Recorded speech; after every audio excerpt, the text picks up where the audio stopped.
Welcome to Facts TV News, where everything is true. Fire safety technician shot at his business place.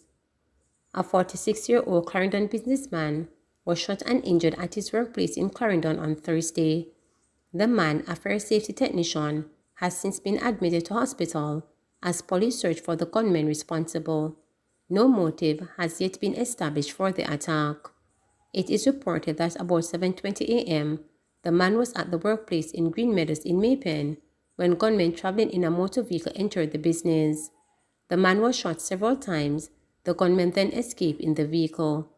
Police said the injured man was assisted to hospital where he was admitted.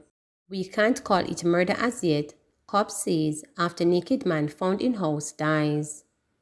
Police in Clarendon have launched an investigation into the death of a man who was found unconscious in his house on Wednesday but died a day later in hospital. The man, identified as 64-year-old Ricardo Brown, was found in a community known as Turners in Four Pass by the police. It is reported that about 6:30 p.m. on Wednesday, Brown was found naked with a wound and lying in a pool of blood. He was assisted to the Maypen Hospital and admitted in serious condition. Brown, however, died on Thursday. A blue Toyota Fielder motor car belonging to Brown has gone missing from the premises, the police have reported. But Superintendent Glenford Miller, the commanding officer for Clarendon Division, said the death cannot yet be determined as a murder. For now, we are treating it as an undetermined death, SSP Miller told reporters, adding that a post-mortem and other investigations will have to be done. We don't want to call something a crime, and it is not a crime, the SSP stated. Elderly man dies in St. James House fire. Police and fire personnel are probing the circumstances in which an elderly man perished in a fire in Mount Carey, St. James on Friday morning. The dead man has been identified as 85-year-old Frederick Inerti of a Mall Road address in the community. The JFB reported that they received a call regarding a house fire about 3:33 a.m. and responded with one unit from the Freeport Police Station in Montego Bay. On arrival, they found a one-room structure completely ablaze. During the extinguishing exercise, Frederick's charred remains was found. His untimely death has left the community in mourning. Claudette Horton, a relative of the deceased, told reporters that Frederick was well loved by the community. He was very jovial. Everybody in the community loved him. Young, old, love him. He give you a lot of joke when you see him, she said. She says no one expected that he would have died this way. To see him die that way is very heartrending. Sad, very sad, she continued. Frederick, who previously worked as a farmer, lived alone. However, despite his age, residents stated that he still managed quite well. Fire investigators say it is still early to indicate the cause for the blaze. Not one demonstration. Member of Parliament for Western Kingston Desmond Mackenzie says he is worried that the death of national under-19 footballer and Cavalier Football Club striker Omar Leng was not met with more outrage. Speaking at the official opening of a cluster of bathrooms at the St. Andrew Technical High School on Thursday, Mackenzie called on students and staff to support the government as it attempts to curtail the surge of violence in the country. What is really worrying me is that I don't see anybody demonstrate for the death of this young innocent school footballer. Not one demonstration, but made the police carry out their job and the roadblock, the minister said. Leng, a student at St. Andrew Technical High School, was fatally shot in a drive-by on Charles Street in Western Kingston on Friday, April 22nd. He was celebrating his 18th birthday when he was shot. Leng was also the leading goal scorer for St. Andrew Technical High School last year during the ISA Digicel Manning Cup competition. The country needs to send a strong message that it has to start here at St. Andrew Technical. The country cannot afford to lose its future at the rate we are going because of criminal elements in this country who continue to challenge the state.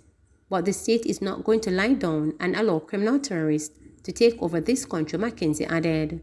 During a visit to the school in April, Inspector Tanisa Johnson, National School Safe Unit Coordinator, promised to find those responsible for his killing. Footballers, as I said, there is not any amount of words to console you, but the Jamaica Constabulary Force, we pledge that we will put all our stops We will stop at nothing at all, and this is not just talking, to ensure that those who are involved in the killing of young Amar will be brought to justice, Johnson said. That's a promise, and we will be delivering on that promise. And just as how we come now and try to console you, because we have to, you are hurting, we will be back here in short order to deliver the message that we have them, you can depend on us, she added. Licensed firearm holders should not be public knowledge, says Parliament Committee members. Members of a joint select committee reviewing the Firearms Prohibition, Restriction and Regulation Act 2022 shut down on recommendation for the Firearm Licensing Authority to make accessible to the public the names of licensed firearm holders in their communities. A submission by one O'Shane Wright said the public, upon requesting in writing, should be given access to the list of persons in their immediate surroundings who are licensed firearm holders. Responding to the request, Minister of Legal and Constitutional Affairs, Marlene Malahoo Ford, cautioned that persons may be targeted for their firearms if the information is revealed to the public. The Legal and Constitutional Affairs Minister said she would not give the green light to disclose the names of licensed firearm holders. We have too many examples of persons being targeted for the stealing of their firearms, she noted. Committee Chairman Dr. Horace Chang was blunt, saying the proposal could not be supported by Parliament. In a terrorist comment, Senator Donna Scott Motley said there was no merit in the proposal. I dismiss it like that because it poses a danger to people rather than enhancing the security of the public, she said. Lucky customer wins $5 million in Supreme scratchers. Another Jamaican has walked away a multimillionaire after winning $5 million from a $500 Supreme Scratchers ticket. I've been buying scratchers since it came out, and I've been winning small amounts. The most I've won before was $25,000 a few weeks ago. The day I bought this ticket, I really didn't expect to win so much. I was jumping for joy when I saw $5 million on the ticket. I'm definitely going to use this money to put more stock in my shop and finish the construction at home where I was adding a room, the winner said excitedly. Stefan Miller, SVP Production Manager and Business Development at Supreme Ventures, expressed his delight at creating another Supreme Scratchers millionaire. At Supreme Ventures, we take great pleasure in transforming the lives of Jamaicans and providing them with an opportunity to realize their goals. We love to see our players' lives change in an instant with just one Supreme Scratchers ticket, Miller said. He also disclosed that the new game will be added soon. Our customers are very familiar with the current games we have available.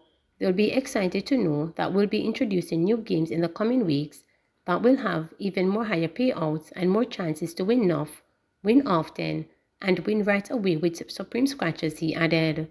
Customers currently have a selection of 7 different instant win Scratchers games ranging from $100 to $500 per card and have the chance to win up to $5 million instantly. Fire and Army. A new round of turbulence erupted in Denham Town Thursday afternoon as a pregnant woman clashed with soldiers, the second major conflict in the crime-plagued Western community, which has been under security blanket for almost 5 years. The latest allegation is the second abuse claim in the consecutive days after soldiers were recorded in amateur video striking a woman and a man amid escalating tensions between civilians and the army. Footage of Thursday's confrontation appeared to show a service member kicking at and using his gun to brace repeated advances by the pregnant woman. One of the capital's poorest and socially explosive neighborhoods, Denham Town, has been a power keg of relatives since the April 16 fatal shooting of 32-year-old Horan Glenn by a Jamaica Defense Soldier JDF in controversial circumstances. Days of fire protest followed. A woman and her mother, relatives of the pregnant woman, were detained Thursday as they pressed claims that residents were the targets of the abuse by soldiers.